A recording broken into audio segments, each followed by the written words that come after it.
Okay, welcome back everyone to a brand new episode of the Crypto Muay Thai Podcast. I'm very excited to welcome our special guest today, Dan Matuszewski. He is a partner at CMS Holdings. And if you've been in the space, you've probably heard of him. You've probably seen some of the content that he's been able to put out.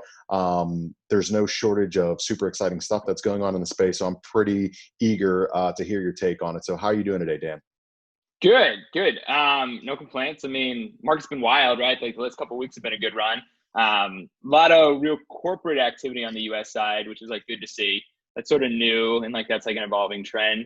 So I'd say it's getting to be a big boys game pretty quick, which is great. It's great to see. Like I've been doing this for a bit now, so it's sort of wild to see the names like getting involved with real money, taking positions. Buying other corporates potentially. Like there's all these rumors about PayPal and Bitco today. So yeah, I don't know. It's a real brave new world coming up. Yeah, it's interesting. And I put out a couple articles in Forbes saying that it seems like every other fortnight, we're hearing a different company get exposure, whether it's like MicroStrategy investing, a portion of their cash into Bitcoin, or like PayPal yesterday where they're going to give their customers access. So it seems a recurring theme. And those are just the companies that have had, been brave enough to step forward. So I assume there's probably a bunch that are in the background that have already taken a position, might be accumulating right now, that don't want to necessarily, pull the rug back just yet. Yeah, it's definitely so like I just as way of background, like before I got involved in CMS, like I ran the OTC trading desk for Circle for a number of years. I was there probably 5 in aggregate, worked under a guy named Josh Lim when I started. And then I worked at Kraken before that. So I've seen the conversations sort of happen with like the traditional sort of folk, and like there's been interest in larger FIs in crypto related products for basically since 2016, 2017 in particular, right? Like there was so much money that moved through the system so fast. Like it was really hard to sit back and be like, this is just something to ignore. And I mean this from like a fees point of view, from like an assets and like banking point of view. Like there was a lot of notional moving across the industry. And if you were in the business of selling sort of financial products, assets, like it was hard to just be like, this is nothing, like I'm going to ignore it. It's like, all right, well, like I got to take this a little bit seriously. This is like big enough now where it like starts to make sense. What really happened though is, especially at that time frame, is this stuff just got buried in compliance like pretty quickly. Now the regulatory situation in the US has gotten better. The OCC in particular has like put out a lot of like really dovish guidance sort of in the last 3 or 4 weeks. And they have the XGC of Coinbase working there now, which is like sort of a good path. And it seems that at least he has buy-in internally there amongst like whoever he has to report to sort of push that narrative going forward. The CFTC has been really dovish too, as far as like their take on like frameworks and assets. Like there haven't been like a lot of heavy-handed sort of moves. The SEC has probably been the most aggressive on the other side of the table, but really like they've been going after things that are definitely pure fraud. Like that stuff got like cleaned out pretty quick. But like even stuff that like really starts to resemble securities, like they're not taking this tack like, oh, we're just going to sort of let it play out. So they've definitely been the most, I would say, enforcing negatively on the space. But I don't like fault any of that as being like even like wrong or necessarily like too like egregious. It just is the natural sort of world that they operate in. Like they have like a good interpretation. But anyway, that has given a lot of sort of buy-in for compliance in particular to like get the like path going forward. And then there's like the other side of it is other companies have just done it, right? Like, and once a couple do, you sort of get the ball rolling, right? So Square was a big one on this. Like the MicroStrategy thing with him buying a bunch of Bitcoin, like that's great. That's huge. Like that's a big vote of confidence for the ecosystem. It means a lot for like the deltas that he purchased. And like, but that to me is like sort of like a little side thing because he basically bet the entire company on that, which is fine and good. And like, I like that's his prerogative to do. But something like Square PayPal is a lot bigger because Square, first of all, is like a massive company in comparison. And it's also like a financial services company, right? Like its integration with like crypto and Bitcoin in particular runs a lot deeper than we just like bought a bunch of it and now we think it's the best thing ever. Like there's like a lot more going on there. And PayPal's is the same thing, right? Like they're hooking it into sort of this much larger network of like value transfer that can potentially be happening with it. Theirs is a little worse because it's not on-chain access, right? Like it's like all gated. but they have a pathway to get there, right? So like we were like, look, we want to get this thing out. Like we have a pathway of like what we think is going to go forward. Maybe this custodian news with Bitco is going to happen. That'll probably like accelerate those conversations. But either way, right? So now you have two large corporates in the US. Like PayPal's a massive corporate. And that really gives a lot of ability for other corporates and maybe even like bank type level corporates, but that might be a little bit harder of a conversation to at least be able to like touch this stuff or to be able to offer services involved with it. At minimum, to be able to like bank and like offer like traditional banking services to people that operate in the system. So it's all baby steps, right? Like it's all just a slow and steady thing that happens. And like things move very slow at large corporate governance levels. And I think crypto moves so fast, you like forget that like if PayPal decided they wanted to do this like now, it would be like a year until it like sort of happened, right? So like these conversations happened like sort of a bit ago, and now you get like the next round of this, and it's all in the right direction. Like the trend is definitely your friend on this whole thing. Like this is going like sort of like the up and to the right. Like it's not becoming more gated off. So anyway, that's really been a big thing happening this side. And then you had specifically a lot of US sort of asset allocators looking at this and going, all right, there's a lot more buy-in for this thing. There's a lot more sort of defensibility as me as an asset allocator to like figure out if I can like put a position on with this thing. So the CME open interest fly off the back of the PayPal sort of stuff and like other news that was happening. And then Paul Tudor Jones just came over the top and was like saying like, oh, this is great thing. So it's all still good, right? Like it helps form the narrative that this thing is an actual valuable asset for a larger pool of people. It's not just this niche thing, and it's also not criminal, which is mostly a shaken off narrative. But like it was years of me doing this where like the whole thing you couldn't even get the conversation past. Like this is just an illicit good sort of thing. But yeah, I don't know. It's great to see. I mean, it's all good. So I totally agree with everything that you just said. How do you think, so there's always trade-offs. So everyone's ringing the register saying this is awesome. Again, like you talked about, Paul Tudor Jones comes in and sort of puts the icing on the cake off the back of the PayPal move and everything like that was sort of happening the prior few weeks. That's great, but like you said, it's going to go from, this game maybe constituted by a little bit more retail players, and a little bit more open source to being, quote unquote, big boys game. So how do you see that potentially affecting the dynamics of this market in particular for Bitcoin? Because it's great, it's executing. I think it has now become very close to a legitimate store of value. At the beginning of the year, I was like, I think it's moving in that particular direction. It's not there yet, but this year, how it's behaved, but also the more and more money, sophisticated money that has backed it, I think it's right there. It moved at light speed, sort of like you talked about. So with that attracting more and more big players, how do you think that's going to shake up sort of the market structure or the game in general of how Bitcoin's played? Yeah, so it's like as an active market participant and sort of like a trading entity inside this ecosystem, it's going to get a lot harder in like, look, Bitcoin's going to be the first one just because it has buy-in everywhere, right? Like, and there's real volume trading on like the liquid sort of regulated instruments now. Coinbase, CME, Kraken, like the Gemini, like they have real sort of activity. I think CME now is second largest in open interest for Bitcoin, right? So and that's great and that's good. And like it's great for the underlying asset. It's just somebody like outright long and like owns it.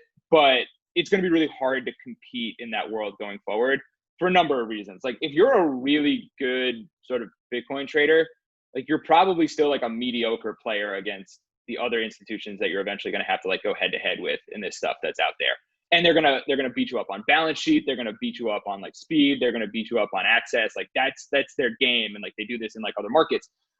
Crypto though still largely trades in like the unregulated world, right? Like the biggest venue is still Binance, like OKX, Huobi are like right behind it.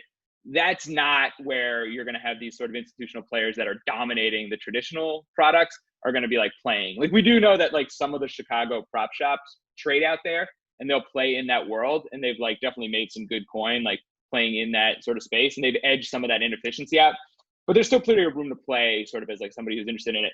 But as time goes on, that's going to change more and more, right? Like more of that is going to get sucked into like the regulated world and less of it's going to happen in the offshore venue. We got a pretty good amount of time, I'd imagine, until that happens. But look, you go back 3 years and it was way more lopsided the other way than it is now, right? Like nothing was happening on like regulated venue. It was all happening sort of in the shadows.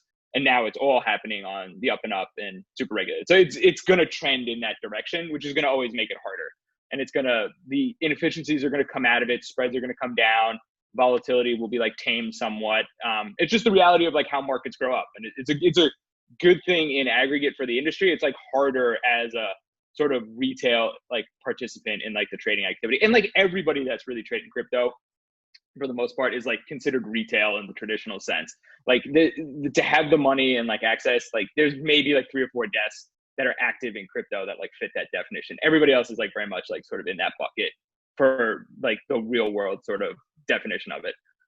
Yeah, based upon the asset sizes that you would see from the traditional space, even the largest crypto hedge fund nowadays, It's tiny. It's nothing. It's very tiny. You have a $250 million like long short equity book, like you spend all of your time raising money and you're a nobody. You have a $250 million crypto book, like you're speaking at every conference and you're a god. It's just like they're two different worlds, right? Like it's so different. I agree. I completely agree. It's a very very interesting sort of dynamic. But I think how you sort of laid it out makes sense, and it was inevitable. So again, there's like that trade-off to where people want this to go forward, they want it to grow, and Bitcoin to go to 13,000 and all that stuff. It's like that's great. It's like, but there's a downside of that, or sort of like a trade-off to where, like you said, volatility is going to get dampened a little bit. So the people that are expecting Bitcoin to just shoot straight back up to 20 and then touch 50 and then go to 100, more sophisticated assets are not going to do that unless there's like an oh shit moment. In this particular case, like a Weimar type incident. Yeah, I think it's weird, right? Like there's definitely a hardcore group of people from like the early Bitcoin like days and world that like are like when CME first like said that they were going to launch the Bitcoin product, they were like the only ones not ecstatic about it, right? Because in their mind they were like, this is antithetical to like the original like thesis, right? Like you own your own coins, like you custody it, and like you don't have to like trust on anybody. The future is not that. Like the future is going to be like people want access to this thing and they don't want to think anything about like where it sits, who's clearing it. I just want to be able to click like and have access to it. But that's the direction these things are trending. Like that is 100% the like direction of like where all this stuff is going, and it is quasi antithetical to the original sort of thesis of a lot of this stuff. What's great is like you can still operate in that capacity if you want, but it's not a bad thing. It's just like it's more of the world is going to be less caring of that aspect of it, like as time goes on, which is a little odd. But that's just like the way sort of things go mainstream, or at least that's the trend that it's been going. Yeah, I see that. That's definitely the way that it's going to go for Bitcoin. Do you think that so Bitcoin will get pushed into this sort of like regulated big boys world, and then the quote unquote alts will gradually stay, or maybe even more get pushed into unregulated sounds nefarious, but sort of like this unregulated, decentralized ethos? I think it's all going to get sucked in as time goes on, right? Because like you got to remember, like all the people that are like offering the services that like get you to that world, like look, they're profit maximizing like institutions and corporates. Like if there's a ton of money that can be made like trading ETH, they're going to figure out a way to get ETH in there, right? Like and if they're like, all right, well, what's the third? And they'll be like, all right, like, well, we think that's like something we can like make a ton of money on. Like PayPal came out of the gate with like 4 or 5 assets, right? If they think they can make money with 10 of them, they're going to list 10 of them. If they think they can make money on 20 of them, they're going to get 20 of them. But like with barring any like regulatory headaches that like sort of come along with that. So I would like to think there's a world where like sort of what you were stating went, but I think it's just going to all trend in that direction as time goes on, just because like there's money in it to get it into that part. Like that's how I see the driving sort of incentives go. That being said, though, like Square clearly rejects that, right? Like Square is like, no, it's just Bitcoin. Like that's all we're gonna like sort of like play on. But I don't know. Like they say that now, but if there's a world where Dorsey isn't like commanding as much power in it, and like suddenly they want to like make a little bit more money in the product, or their competitor is, and they're like losing out on that, like you never know how this stuff's gonna like shake out. Like once the money gets large enough and like stuff starts moving. Yeah, I think you're right. It's tough to say. There's always a step one.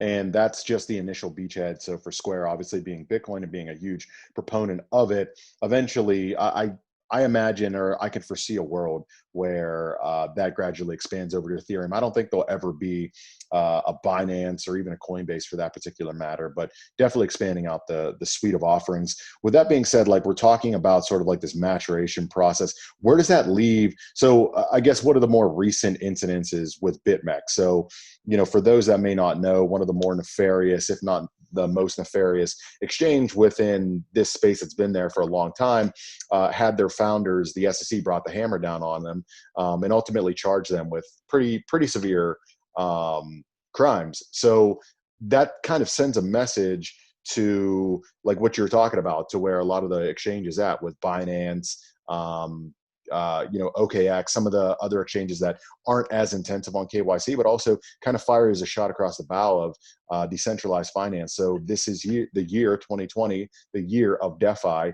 So how do you see that is, you know, this evolution is going to affect those particular players, or again, shake up this whole ethos from where it's at to where it's ultimately getting pushed towards?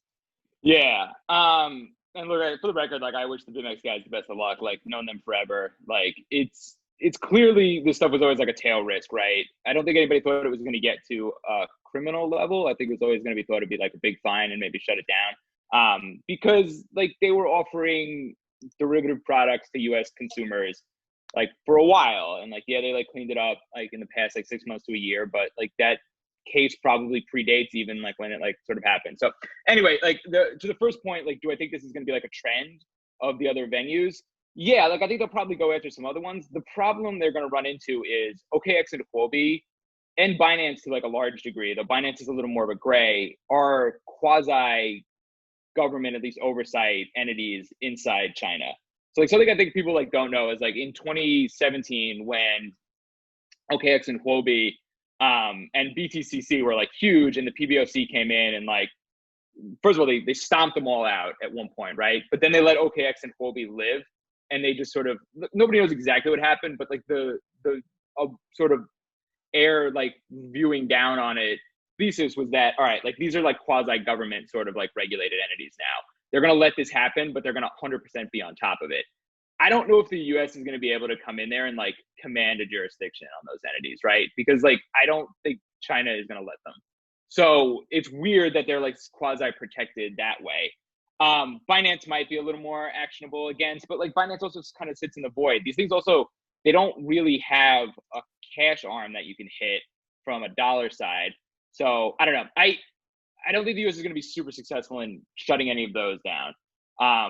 Especially because like the people don't sit in the States either for the most part. So like, how are you going to sort of enforce this overseas?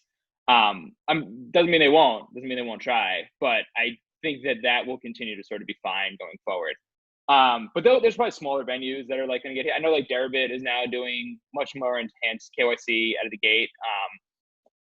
And like maybe they can sort of get their AML and KYC programs up to snuff and get everybody like confident with it on the state side. Like there may be a world that they sort of let these things act like compliant going forward. But yeah, no, I mean, it's interesting. Like one of the things they mentioned in the Bitmex piece was that they were doing this partially because this is unfair competition to people in the States that are like acting compliant. I mean, that's really just like CME sort of, but I guess if you're Coinbase or Kraken, you could make the same argument that, look, we're playing by all the rules, but we're bleeding market share to Bitmex continuously. Like, how is that sort of fair? Anyway, I don't know how that's all going to play out. I think things will probably be fine in the end of it. Like, I think it's going to be less heavy-handed with more entities going forward. What I do think is I think it's going to cause pause for sort of more Bitmex type entities getting spun up from people that have exposure to the US. I don't know. That would be like the one thing I think would do. Like it's hard if you're going to sit in the United States and build that product and then try to say like, oh, like, you know, I don't know. That seems like a really, really risky thing to do. Yeah, I don't think that's gonna happen any longer. That's essentially the death knell for that. If Right, but you'll definitely have like offshore venues continue to like operate.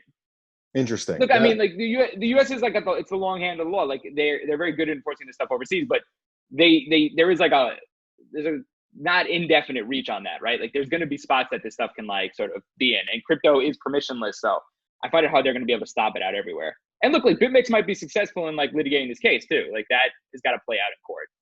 Totally. How do you feel about some of the decentralized venues as well? So obviously Uniswap being one of the biggest ones. Yeah, we're pretty active with the Serum folks and like Oh, okay. Elmina and all of them. But I'm look, I mean, I would say at this juncture, like it's unclear what is going to be the predominant version of any of this stuff working going forward. I would say all of it leaves a lot still to be desired. I don't know. So I've seen a lot of iterations of like people coming in and saying like DEXs are going to like win and take over the world. And in general, the experience was like so poor that I was like, this is probably not going to be like anything more than a flash in the pan. But that's changed a lot. So the experience has gotten a lot better. And also there's been a lot of things built inside the lending books in particular that's like very interesting as a user. So we found a lot of edge in basically tapping those like borrow markets and also like being a provider of liquidity and like lending assets out on them. It's like we're really active in the P2P books, like for Genesis and like BlockFi as well. But like sometimes like longer tail assets, like that's like the only place you can get it, and they're super useful. And like the rates are like not that far off from like what we would expect if we had to source it bilaterally as well. So we definitely think that aspect of DeFi is going to be big going forward. And I think there's a lot of assets that want to earn yield that like don't want to like face off against like traditional FIs. And this is like a really good opportunity set for it. So, but how does this tie into like the DEX space? I think having access to collateral and margin sort of lending activity that can like sit and touch a DEX is kind of what you need to get this thing to a point where like there may be like a critical mass of people to get on it. And then you have enough liquidity that it can like sort of self-sustain itself. And the fact that they can list the long tail of assets is really like important. I think that's like Uniswap's niche in the beginning, right? Is that they would trade everything. And because they would trade everything, they sort of had all of the like long tail of assets getting on there. And you had this altcoin mania for a little bit over the last 3 months where like the long tail of assets got really hot and like that service became super like obviously desirable. So look, we're users of all of it. I find it net beneficial to the system, but it's not at a point yet where I think it really threatens any of the centralized venues in any real capacity. We'll see as like the next generation of it gets built out, but I'm not a buyer that a lot of this flow is going to move off there anytime soon. I mean, like, yes, the like DeFi volumes are up tremendously, but if you look at them against like the centralized services, they're still very tiny. Interesting. Do you think there's so I know we were talking about like DEXs saying that everything's going to go to DEXs. Do you think that there's a better application that ends up being like sort of this killer app that helps push that ecosystem forward? Obviously, you're talking about lending being incredibly useful, but I'm just curious to sort of, you know, dive a little deeper on your perspectives of DeFi, because I agree in definitely some elements where the user experience, particularly within DEXs, has grown leaps and bounds since they initially first came out, but there's still a little bit, you know, the user experience versus centralized, particularly as this market matures and more sophisticated players come in. I'm still a little bit hesitant to think that those individuals are going to be, you know, comfortable using some of these more decentralized mechanisms.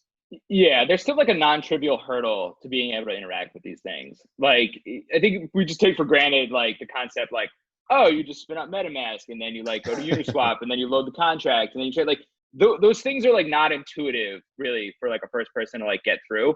Like they're better. And then like also like you have the problem that like fees are like they're non-trivial. Like they're a lot. And like speed is an issue, and then you got to like figure out how to cancel transactions. And then you got to figure out how to like rebroadcast transactions. Like it's great if you're like in the ecosystem like heavily, but it's like still a far cry from like sort of new folk just being able to come in and like that's like the way they do it. Like I mean, even order books are like very complicated when you like first sort of get to them, but like at least there seems to be a path that people figure that out pretty quickly.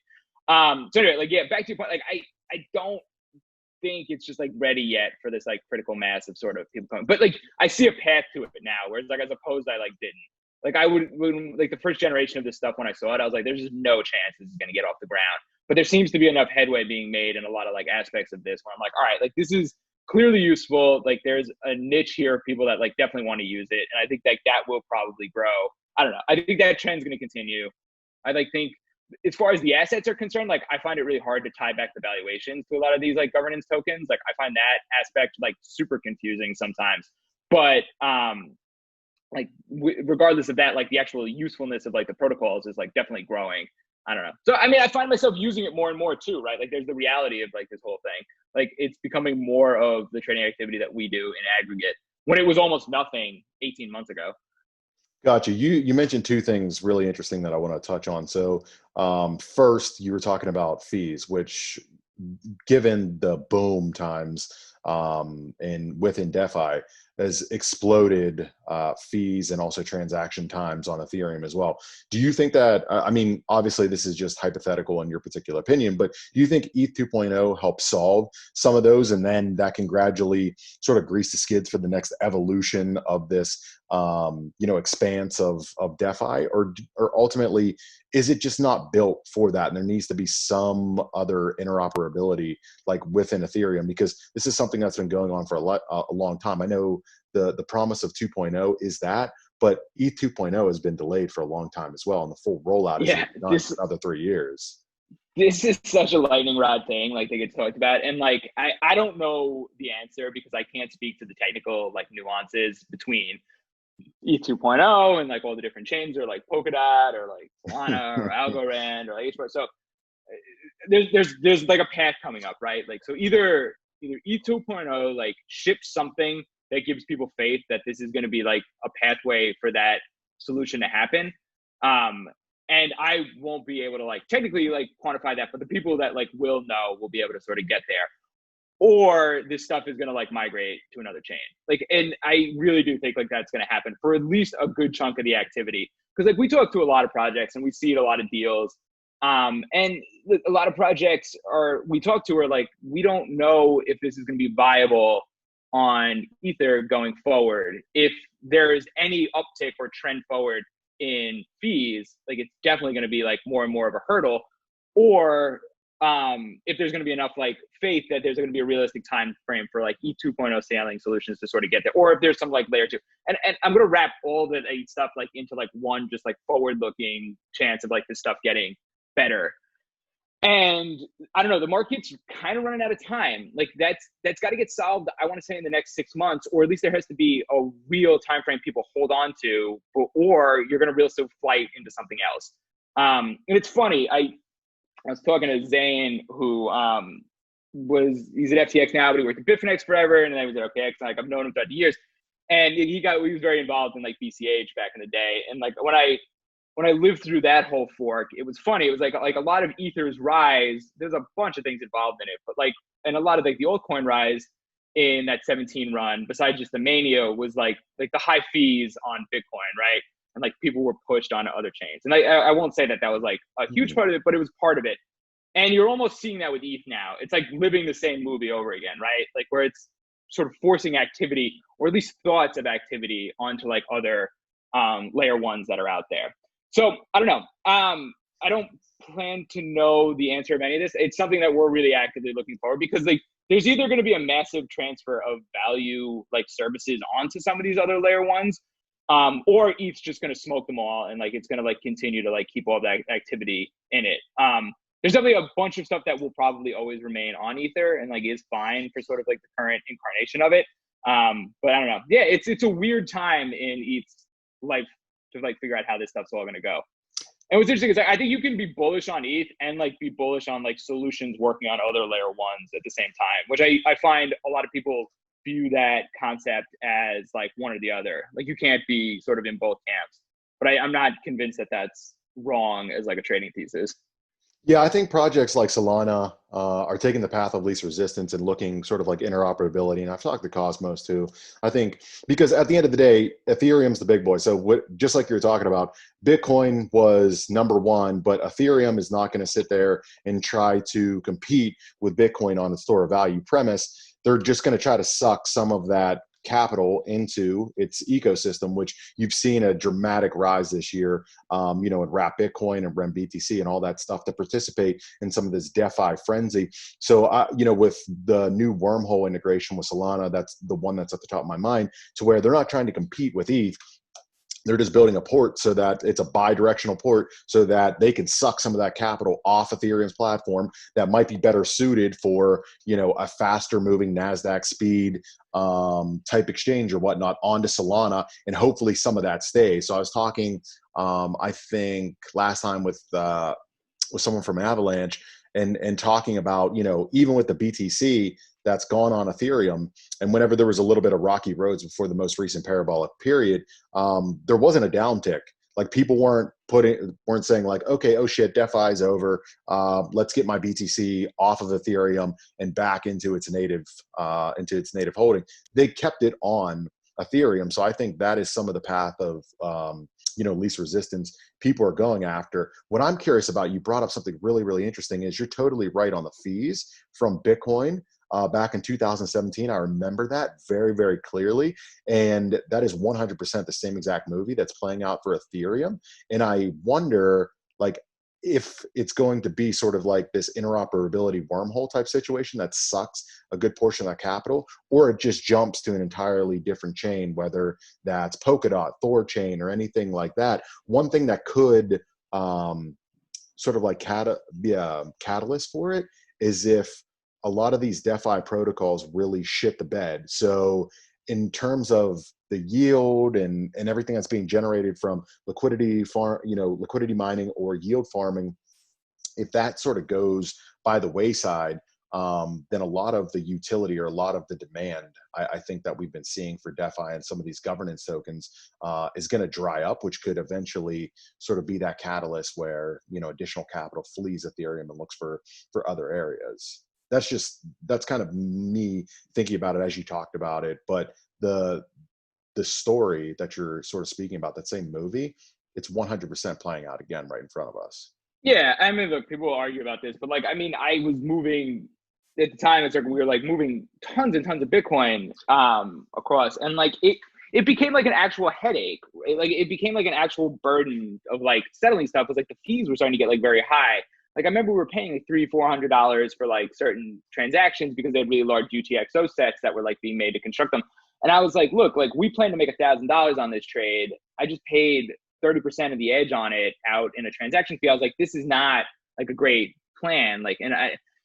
So I don't know. I mean, and you can get like, there's other ways to like settle things so that you don't necessarily like have to push everything to like on chain and all that jazz. But like, there was definitely like times where like value was like just being transferred via other like routes because that was how it like had to sort of happen.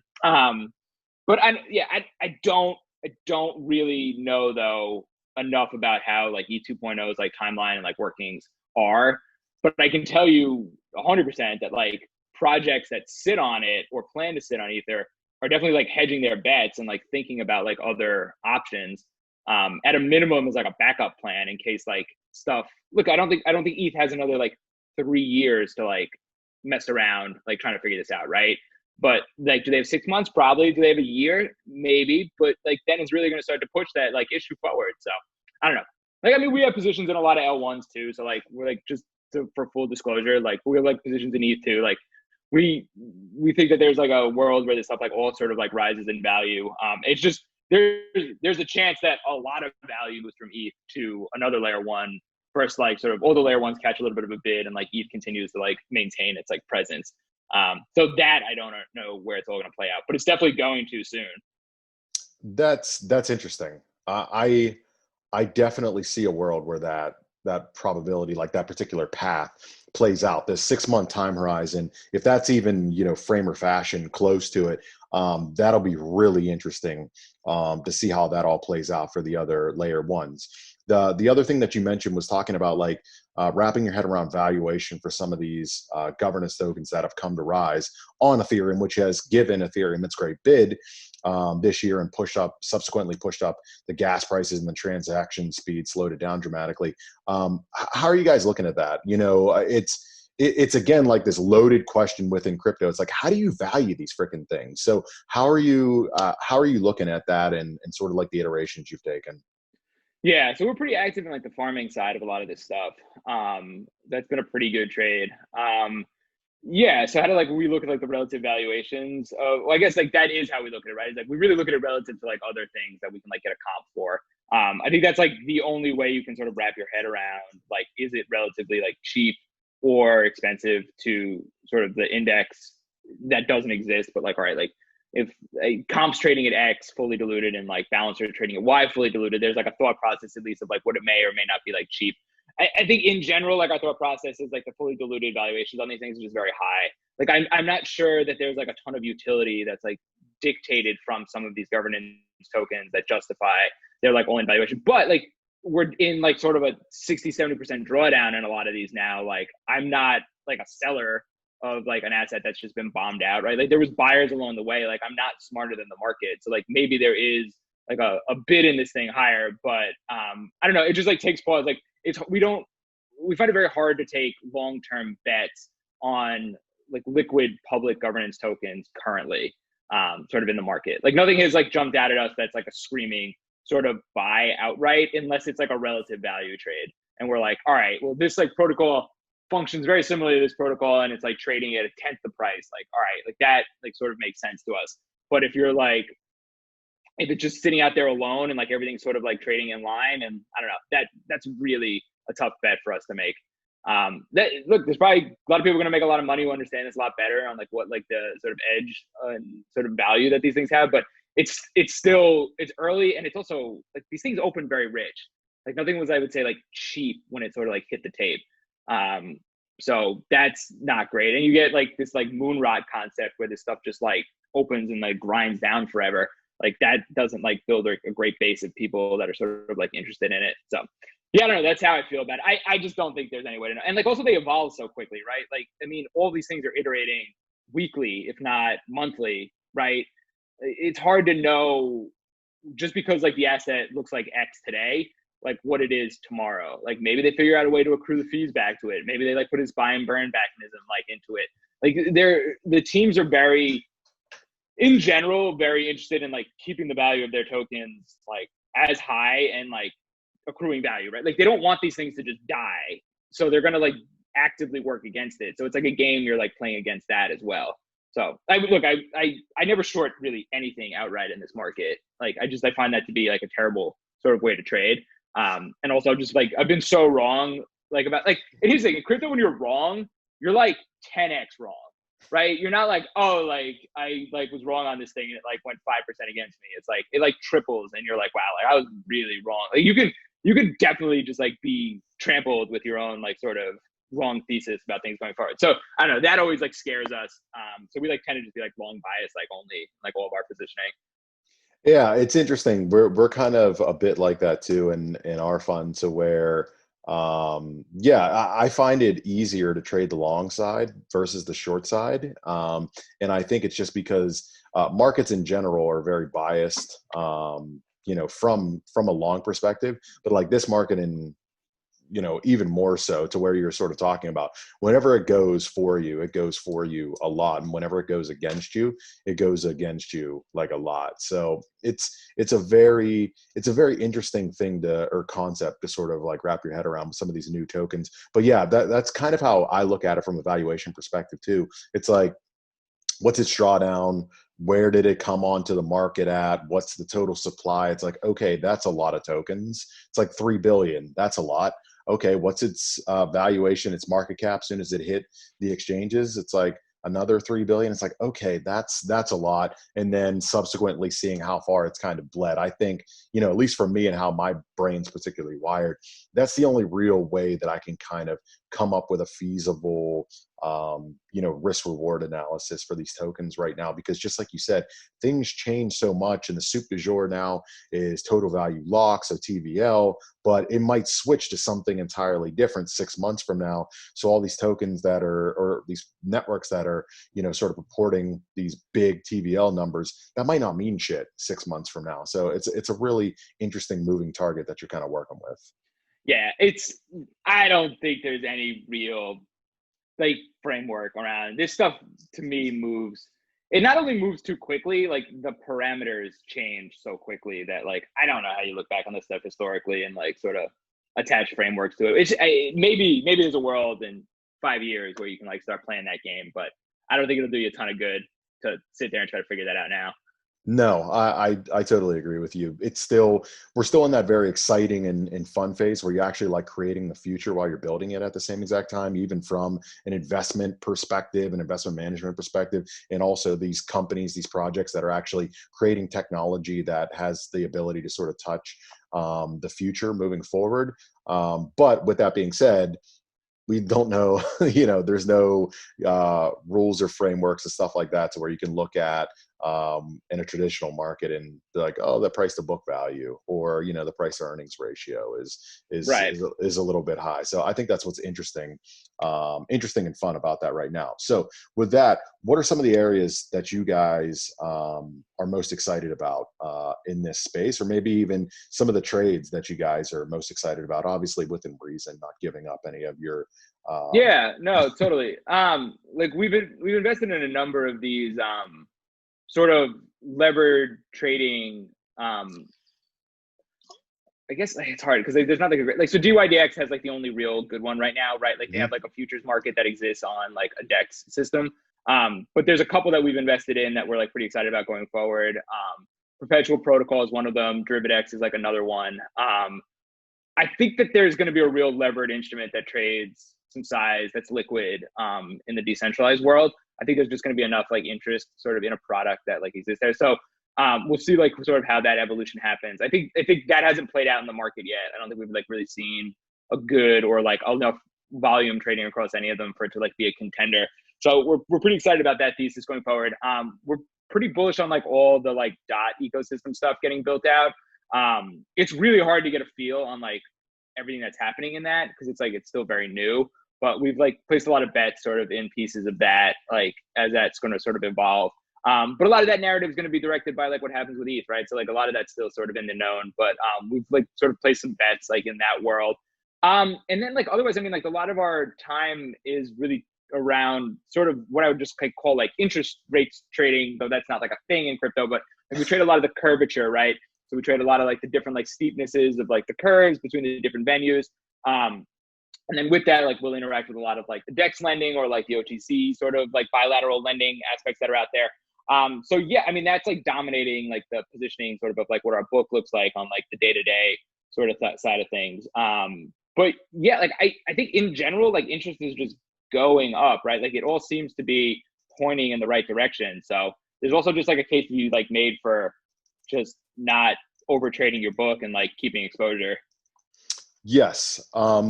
You mentioned prior yield farming Yeah. that you guys were involved in. Like what are your general feelings on that, and what are some of the farms that you've participated in? Because that's been one of, if not the hottest thing in Yeah. 2020.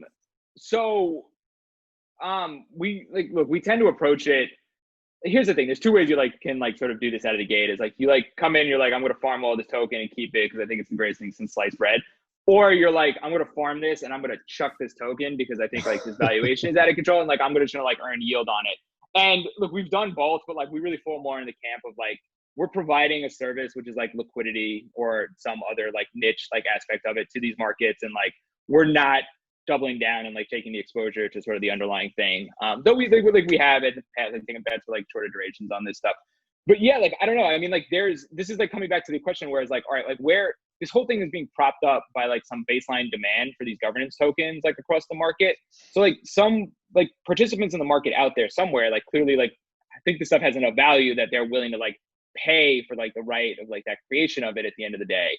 And we're just like the conduit in the market to like get that exposure to them like over time.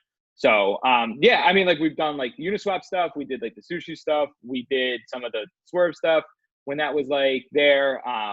We looked at the farm stuff. Like I would say those are the ones that come to mind immediately offhand. It feels like a lifetime ago now, some of the stuff, but it was like 3 months. But yeah, like we participated like where we had balance sheet that like matched stuff that we could like put into the ecosystem. How did you feel about the impermanent loss aspect? So that's another topic that's coming up more and more because it was sort of marketed as it's a no-brainer, like just hop in, you can get yield and all this stuff. But So go ahead. we hedge out our risk in real time with it. So like we pull in our fills equivalent from like the pools. So like if we let's say like we're in the like an ETH tether pool, right? And like we're getting lifted out of ETH or we're getting like hit, like we'll automatically hedge that risk out in the market via like sort of automated solutions. So like it's really easy for us to provide liquidity on these things because we just like the fees plus the like yield that you earn for the token like outweighs like whatever your hedging costs are on any of this stuff. So like we've in general been like fine, like just sort of trading that out on the centralized exchanges as like the risk comes in real time. But yeah, you can get pretty burnt on that though if you're like, especially in a pool with an asset that like moves a lot. Yes, yes. So you for your hedging, you said you were using centralized solutions, or are you sort of Yeah, like plugging in? Okay, what are yeah, like derivatives yeah. or? Mostly like the perpetuals or like the quarterly futures contracts on like Binance or FTX or OKX or Huobi. Like those, we'll lead on those. We lead on FTX a lot. They like have the broadest like suite of things, and like it's pretty easy for us to like hedge that as it like comes across our risk. Got you, got you. So one of the things that I've been seeing recently is like levered yield farming. So essentially, let's say you plop in 100 ETH or however many ETH, and then you essentially short a portion of that to be able to juice your yield farming return. So maybe your uni APY was going to be 20%, and now you can juice that by 2x, and now it can be 40%, maybe net of the borrowing costs and things like that. Has any of that come across your desk? Yeah, though we tend to just borrow it bilaterally, right? So like we did do that where like we took assets that we had that like either couldn't be farmed or had like no like staking yield or anything like that, and we would post them as collateral to then borrow assets that we could like yield farm with. I mean, you just got to like be super careful, right? Because like you're gonna get enough rope to hang yourself, so you got to like make sure that like you got to have like a real risk set up. And like I would say if you're gonna do this, like take it seriously and sort of like think strongly about what you're doing, like where you get hurt, like how like collateral is gonna have to work in the system, and like what your risk looks like at any time. So, but it works. Yeah, it's definitely like that has like been a net working trade. Yeah, there's I mean, like actual protocols that are setting be able to do that, are built right now to be able to do that for any Tom, Dick, and Jane that comes along and just plug in their MetaMask, and you could start doing leverage yield farming. Nice. Yeah. Just hope it's all coded right. Yeah, that's the thing. It's interesting, but also like you said, there's underlying risks that you need to make sure that you're taking into consideration before you just go ahead and plug into these things and ultimately take a 50% net short position on Ethereum, to sort of juice your yield farming in terms, whether it's in Right. a uni pool or a sushi swap pool or anything like that. Yeah, these markets move fast. That's just you got to be on top of it. Yeah, it's we've talked about it plenty of times, but that's what's fun, exciting, but also a bit nerve-wracking, to where you're saying like 3 months ago kind of feels like it was last year, and I get the same exact feeling each and every single time. I mean, I can't believe it's only 2020, at least in market years. For this, 2020 has been a very long, interesting year, and also probably personally as well. But before we wrap up, is there anything that we didn't speak about that you want to mention? Maybe things that you have going on for the firm, links. There's no Twitter, yeah. it's where it all happens. It's like it's kind of the only it's the only outward facing sort of media or positioning we have. So kind of yeah. I mean, like we don't. I like we're not trying to push positions. We're not trying to like say what you should or shouldn't do. Like everyone can figure that out for themselves. Like we like don't have any outside capital, so we're like a little like less on the marketing sort of side of everything. But that being said, like we try to like give color on situations that we think are helpful to like the industry. And like, I mean, we also just joke around a lot on there, but like in general, like I think we try to, we like there's some things that we have insights on, like we try to like help people like get information. It's hard, like the market in particular in crypto is like very fragmented, and there's like a lot of bad information I find from a lot of people like postulating things or pushing like narratives or positions. So I don't know. Like, I mean, look, people say that like we're biased, and like we probably are too. So like always keep that in the back of your mind too. Yeah, everyone's biased, so Yeah, I mean, but like I'll say this, like we're like biased in the direction like of our book too, right? Like I'm not like trying to like push something so that I can like sell it to you, right? Like if it's like I'm talking positively about something, it's like probably because I feel positively about it, and like I probably situated like accordingly with it. Got you. Got you. Yeah, that makes sense. I mean, so I would say that you side on, the side of logic, to where your particular researcher, how you feel logically about this particular asset or this particular trade is there. And honestly, that's what this space needs more. It's kind of cleaned up a little bit, but that's what this space needs more is, pragmatism, but also logic as well, and not just selling narratives for the sake of selling narratives, because it's going to help your own personal gain, whether that's through the bag that you're holding or to get more Twitter followers, anything like that. Yeah. Yeah, so I agree. We'll make sure that we include that link Nice. for you guys whenever we kick out the podcast. So Dan, I had a pleasure talking with you. I learned Yeah, it was great.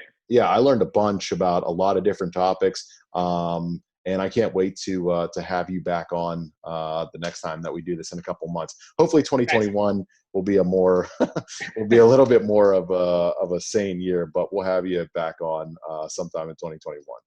Nice. Happy to do it.